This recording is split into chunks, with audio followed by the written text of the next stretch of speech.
Masuk ke menu utama Kompas Petang, Saudara. Ketua Umum Partai Golkar Erlangga Hartarto memastikan partainya akan menghadang upaya pengguliran hak angket soal dugaan kecurangan Pilpres di DPR. Dengan bergabungnya Demokrat, Erlangga yakin koalisi partai pendukung Jokowi di DPR bisa menghadang rencana angket.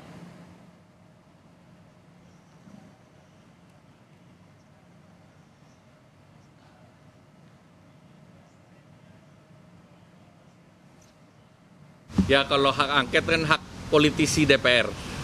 Tapi Partai Golkar dan koalisinya itu pasti akan menolak. Dan kedua, koalisi presiden sampai saat ini adalah bertambah dengan Mas Ahaye masuk. Jadi yang di luar pemerintah semakin sedikit. Melihat komposisi kekuatan politik di DPR saat ini, parpol pendukung Prabowo harus berhadapan dengan 5 parpol di luar kubu mereka guna menghadang digulirkannya hak angket usulan Capres Ganjar Pranowo. Lalu seberapa besar kemungkinan usulan hak angket di DPR ini bisa terwujud? Kami diskusikan bersama dengan para narasumber. Bergabung saat ini politisi Partai Gerindra Andre Rosiade, kemudian politisi PDI Perjuangan Deddy Sitorus, dan dosen ilmu politik Universitas Paramadina Ahmad Khairul Umam. Selamat sore semuanya, apa kabar? Selamat sore. Terima kasih sudah bergabung bersama kami. Oke. Selamat sore Bang Khairul Umam, selamat sore Tifa. Siap, selamat sore Bang. Bang Deddy, saya mau mulai ke Anda dulu karena Pak Ganjar udah bilang ini wacananya digulirkan lebih baik begitu. Seserius apa kemudian PDIP bisa memuluskan wacana hak angket ini? Kalau soal seserius apa, ya kita serius ya. Dalam artian ini kan satu hak politik ya yang dimiliki secara legal oleh DPR. Dan saya kira itu baik tidak saja bagi demokrasi kita, tapi juga baik dalam rangka menunjukkan bahwa DPR ini memang mendengar suara-suara yang berkembang di masyarakat. Dan kalau hak angket itu digulirkan, mohon jangan lupa bahwa ini bukan sengketa pemilu, ya, bukan soal hasil pemilu. Ini soal bagaimana kekuasaan hari ini, instrumen-instrumen negara, bagaimana lembaga-lembaga terkait penyelenggaraan pemilu menjalankan tugas-tugasnya itu sesuai mandat konstitusi dan undang-undang yang ada. Jadi bukan persoalan hasil pemilu urusannya di tempat lain. Jadi kalaupun diadakan angket di DPR RI ini untuk menjaga demokrasi ini, supaya ketidakpuasan yang berkembang di kalangan masyarakat luas ini bisa terjawab secara terang benderang. Jadi tidak dilihat ini sebagai persoalan jumlah suara, siapa yang menang, tidak. Kita butuh negara ini, masyarakat kita ini masih percaya pada demokrasi, masih percaya pada proses-proses politik, perundang-undangan, manajemen kekuasaan yang beradab gitu ya. Ini yang menjadi tantangan dalam rangka hak angket. Sederhananya efek apa yang diharapkan oleh PDI Perjuangan dengan hak angket ini, Bang? Saya kira jadi ada verifikasi dan klarifikasi bahwa lembaga-lembaga negara terkait ya yang ditengarai misalnya terlibat dalam cawe-cawe pemilu ini bisa terang benderang bagi masyarakat benar apa tidak. Karena misalnya begini, itu majalah Tempo sudah berulang-ulang dari awal memberitakan bagaimana cawe-cawe presiden gitu ya, cabang-cabang eksekutif termasuk aparatur kekuasaan, aparat hukum terlibat dalam proses-proses pemenangan, bahkan intimidasi di berbagai tempat. Ini kan persoalan yang sangat mendasar gitu ya. Jadi sekali lagi saya mau bilang ini bukan urusan hasil pemilu gitu. Karena pemilunya dari awal aja sudah bobrok gitu ya. Ngapain kita persoalkan hasilnya? Hasilnya ya biarkanlah. DPR perlu menjaga marwah pemilu ini. Perlu menjaga bahwa siapapun yang terpilih di pemilu kemarin itu memang melalui sebuah proses yang kita katakan jurdil, luber gitu ya, dan demokratis. Jadi jangan dilihat ini sengketa pemilu, bukan. Tapi Sekjen Gerindra Pak Ahmad Muzani nih Bang Andre bilangnya tidak perlu. Mendengar alasan dari PDIP tadi menurut Anda cukup kuat atau tidak Bang Andre?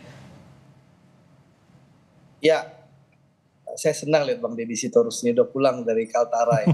Senyum di rumah. Belum, gue masih di dapil tahu. Oke, lanjut Bang Andre. Kira udah di rumah Bang. Jadi begini. Rumah udah aman. Di sini masih banyak bandit mau ngurang-ngurangin suara. Jadi gini Bang Deddy, Iva dan Bang Khairul Umam, kalau bagi kami Partai Gerindra hak angket itu tidak perlu dilakukan. Kenapa? Karena kalau kita jujur sesuai dengan hati nurani, ya pemilu saat ini jauh lebih baik dari pemilu-pemilu sebelumnya. Ya, bahkan negara-negara asing mengapresiasi bagaimana pemilu kita bisa berjalan dengan baik, kondusif, dan kita lihat begitu banyak berbagai negara yang mengapresiasi pemilu kita ini. Sehingga bagi kami tentu tidak perlu. Nah, soal ada yang dipertanyakan, ada masalah, nanti kan DPR akan mulai bersidang di tanggal 4 Maret nanti, reses terakhir. Tentu nanti teman-teman yang tidak puas bisa melalui jalan rapat kerja Komisi 2 dengan KPU dan Bawaslu bisa dilakukan untuk melakukan klarifikasi maupun mempertanyakan hal-hal yang mungkin dianggap belum sempurna dan kurang baik gitu loh. Tapi kalau menurut kami hak angket itu tidak perlu.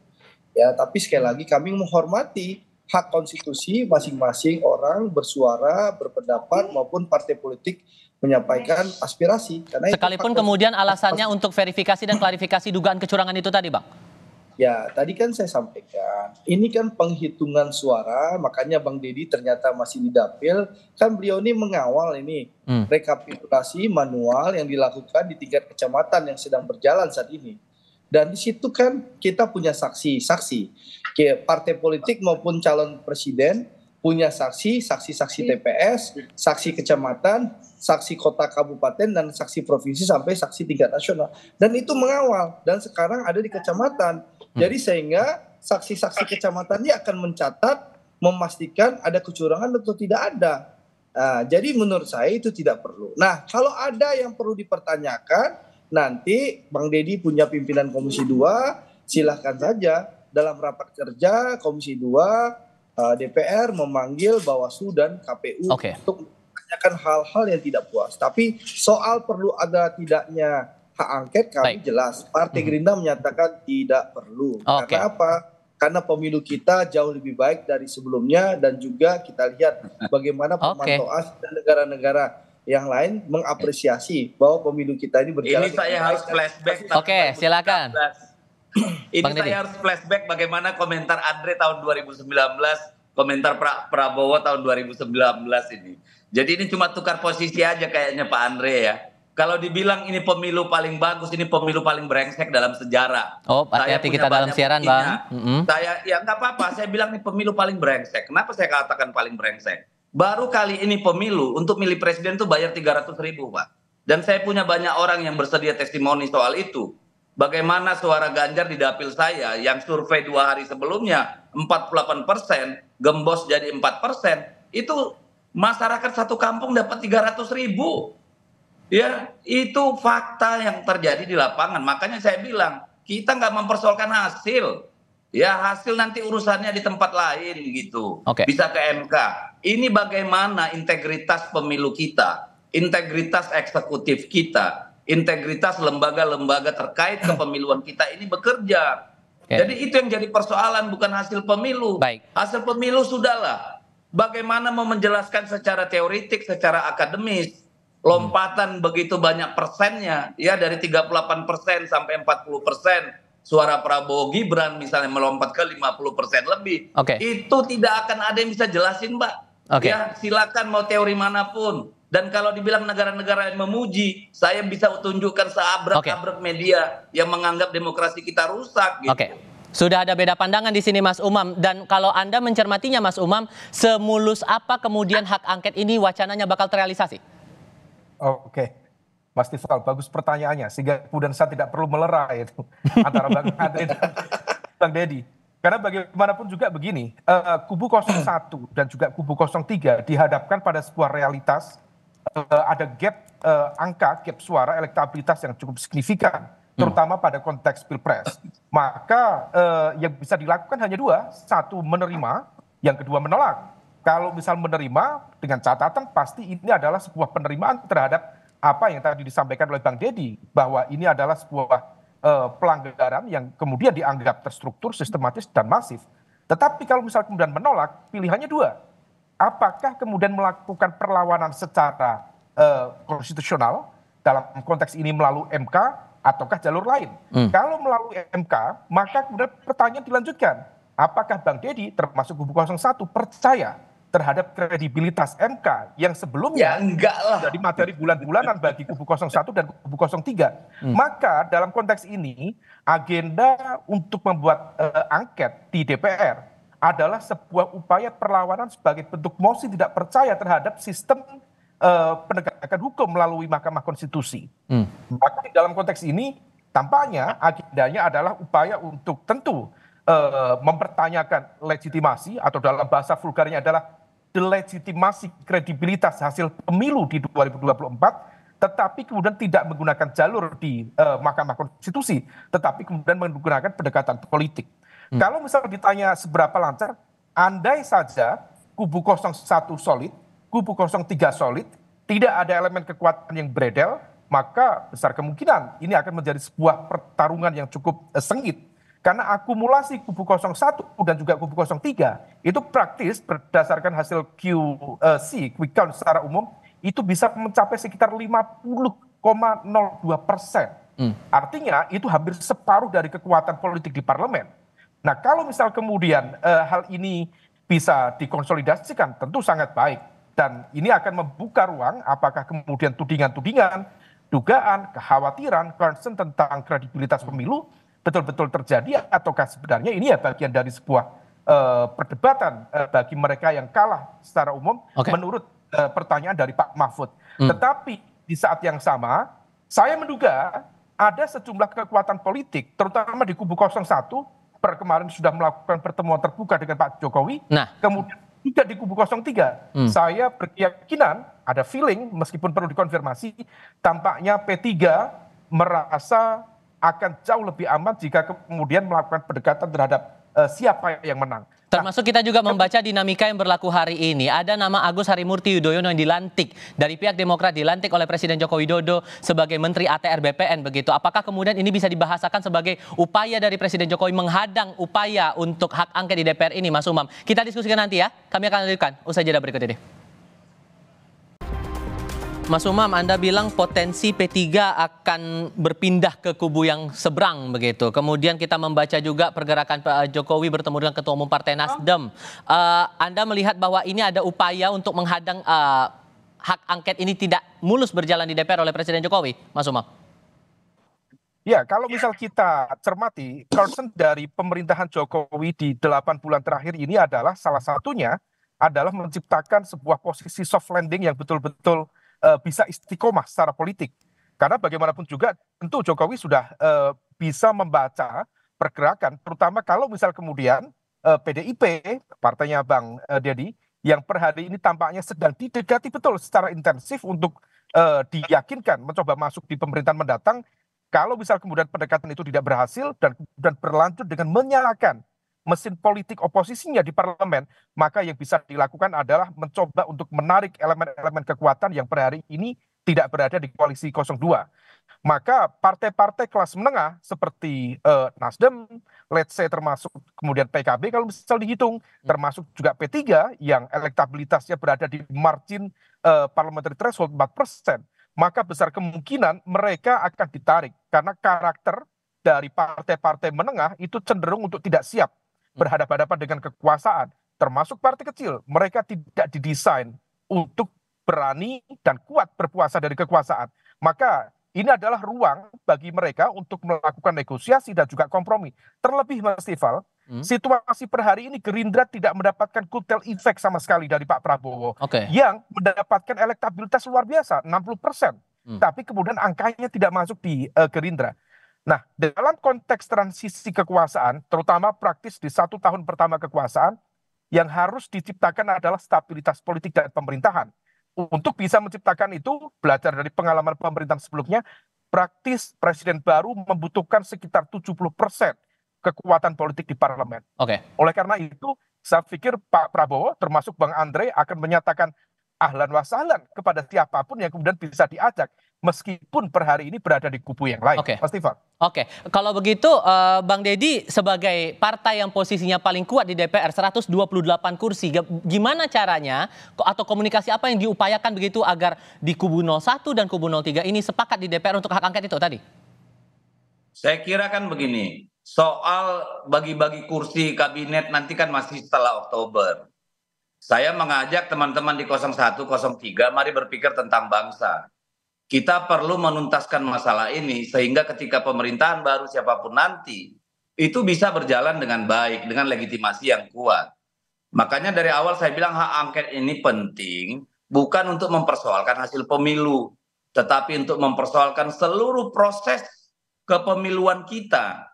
Bagaimana kita bisa meyakinkan publik, meyakinkan semua kontestan pemilu bahwa yang kita laksanakan kemarin itu betul-betul konstitusional, betul-betul tidak ada intervensi kekuasaan, tidak ada manipulasi kekuasaan, tidak ada intimidasi, tidak ada politik kotor, kan itu yang penting. Ini adalah persoalan politik terkait dengan membangun peradaban politik. Berarti komunikasinya dengan PKB, PKS, dan partai-partai lain gimana tuh Bang Deddy?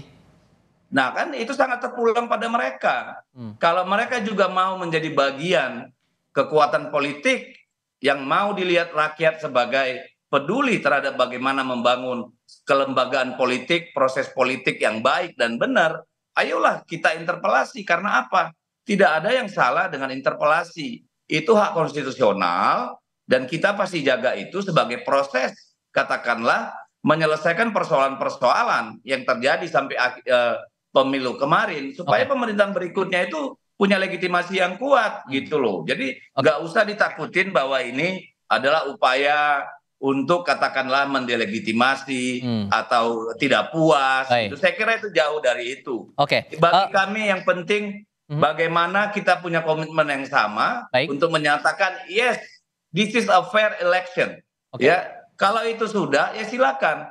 Kalau misalnya P3 nanti ternyata lebih peduli dapat 2 kursi atau Nasdem mau dapat 2 kursi, ya nanti rakyat akan menilai. Kalau gitu saya kasih giliran ke Bang Andre sekarang. Bang Andre, ini kalau dibandingkan selisih dari kursi di DPR saat ini, di kubunya 02 itu 261 kursi, sementara 01 ditambah 03, 314 kursi. Selisih 53 kursi, nggak khawatir nih saingannya sebanyak itu?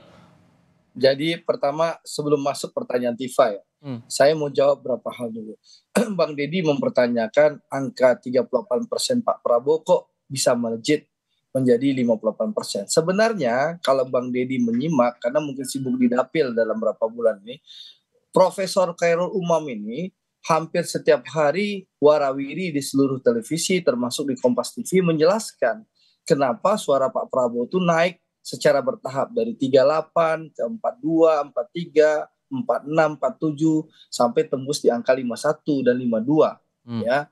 Jadi tembuslah di angka 58. Sebenarnya Prof Khairul Umam itu sudah menjelaskan, mungkin karena Bang Deddy sibuk di dapil, bertarung di Kalimantan Utara, jarang nonton TV, kita pahami itu. Tapi jadi poinnya gimana tuh? Itu satu. Nah, poinnya Andre mengira saya di hutan nih, nggak ikutin berita ini. Kalau Oke, lanjut Bang Andre. 51 oke lah Andre, tapi 58% Andre. Itu Bang, ada beyond imagination Andre. Bang, ini ada silent majority yang keluar. No. Bentar Bang, gantian. Sampai mau habis pemilu. Bang Deddy tahan dulu, kasih kesempatan Bang Andre sebentar. Oke, silakan Andre, silakan. Saya kan sama senior ini harus sabar-sabar. Jadi gini Bang Deddy. Orang menang harus sabar memang. Iya. Jadi gini Bang, ini silent majority yang keluar dan muncul melihat perilaku di Minggu Tenang. Bagaimana ada serangan gelap terhadap Pak Prabowo dengan peluncuran film Dirty Vote. Kita terima kasih sama Dirty Vote itu. Karena Dirty Vote lah orang berbondong-bondong akhirnya yang masih ragu memilih Pak Prabowo akhirnya menentukan pilihan untuk memilih Pak Prabowo. Itu yang pertama. Yang kedua Bang Deddy ya, saya paham. Kalau mengutip kata Pak Mahfud itu kan yang calon wakil presiden yang Bang Deddy dukung, bahwa memang pihak yang kalah cenderung menuduh KPU itu curang. Itu kata Pak Mahfud, itu pernyataan beliau yang viral berapa tahun lalu. Pak Mahfud ini cawapresnya Bang Deddy Sitorus. Nah, tapi tidak apa-apa. Sekali lagi, silahkan saja Bang Deddy dan kawan-kawan punya wacana. Kami menghormati. Tapi sikap kami jelas bahwa kami merasa hak angket itu tidak perlu. Kalau memang butuh klarifikasi, butuh hal yang ditanyakan, memang kita wajar teman-teman menanyakan ke KPU dan Bawaslu. Memang meskipun ini jauh lebih baik dari 2019, tentu masih banyak yang tidak sempurna, yang ada permasalahan. Nah, untuk itu tentu DPR membuka ruang itu. Ada rapat kerja antara Komisi 2 dengan KPU dan Bawaslu. Monggo dipergunakan itu. Tapi kesempatan kalau terakhir saya berikan. Bicara hak angket, tentu itu tidak perlu. Apalagi rakyat sudah menyampaikan pendapatnya melalui pemilu. Mayoritas rakyat sudah memilih Pak Prabowo. Sekarang saya kasih kesempatan ke Mas Umam. Mas Umam, singkat saja. Ini gimana caranya kalau memang ternyata dengan tantangan yang tantangan sebesar ini, gimana kemudian proyeksi Anda? Ya, kalau menurut alasannya, silakan. Ya intinya ini adalah sebuah pertarungan politik dan tentu akan diselesaikan juga dengan cara-cara politik. Dan dalam konteks ini seringkali siapa yang menang itu memiliki bargaining position yang jauh lebih kuat untuk kemudian mengamankan, menetralisir, termasuk dengan cara memberikan skema kompensasi dan lain sebagainya. Nah inilah kemudian ujian betul terhadap kredibilitas moral politik partai-partai yang ada di koalisi yang menghasilkan perubahan, kemudian memberi suara kritis. Betulkah kemudian rasa perubahan itu betul-betul sesuatu yang memang hasil refleksi politik dan demokrasi? Ataukah hanya sekedar gimmick murahan saja yang bisa ditukar dengan kapan saja dengan kursi jabatan di kekuasaan? Jadi kita tunggu, ini adalah ujian real dan rakyat akan menilai dengan baik. Bung Deddy, singkat saja. Singkat saja saya bilang begini, dirty vote itu adalah faktual, dikerjakan oleh para intelektual akademisi. Potongan-potongan yang disampaikan oleh para intelektual di dalam film dirty vote itu sudah dibicarakan banyak orang selama berbulan-bulan. Kelebihannya dirty vote, dia menggabungkan sehingga menjadi satu informasi yang utuh. Yang saya aneh kalau dikatakan justru itu serangan hitam terhadap Pak Prabowo, justru salah. Gitu ya, karena itu terbuka, disiarkan gitu. Dan kalau itu dianggap sebagai katakanlah titik balik limpahan suara kepada Pak Prabowo, mari kita lihat komen-komen orang. Tapi saya tidak mau komentarin itulah. Itu bukan persoalan kita hari ini, persoalan kita hari ini bagaimana pemerintahan yang akan datang itu memang legitimate dan semua pihak bisa belajar dari proses kemarin. Pembuktiannya nanti saat DPR aktif lagi di tanggal 4 Maret 2024. Para narasumber, terima kasih sudah berdiskusi bersama kami. Selamat sore semuanya. Bang Deddy, selamat berjuang Bang Deddy. Terima kasih. Selamat sore semuanya.